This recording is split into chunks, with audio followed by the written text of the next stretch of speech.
and of course voted for Hakeem Jeffries because the Democratic caucus is united.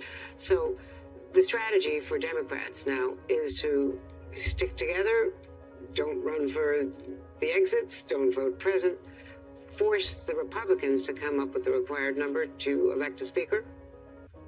Where does that get us, though, in this? Where does that get us, though, in this era when people want government to work?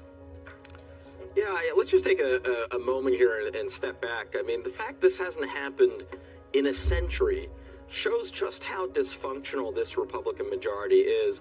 And what's interesting is that last term, we Democrats had exactly the same number, 222. And with that, we were able to pass some of the biggest and most important domestic policy legislation since the 1960s. Here, this other side can't even elect a speaker, something that every side, after every election, has been able to do in my grandparents' lifetime. I also want to return to a point that Joy made earlier.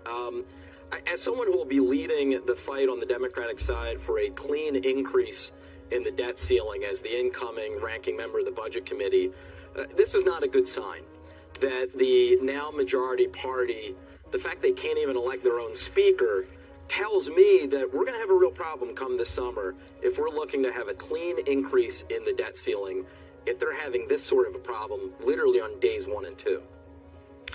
Oh, indeed. And I just want to also point out that there is a real contrast in what's happening in Kentucky today, because just across the bridge from a very controversial, decrepit bridge linking Kentucky and Ohio, Cincinnati to Kentucky, literally is the President of the United States, the Republican leader, Mitch McConnell, now the longest serving leader of any caucus in the Senate,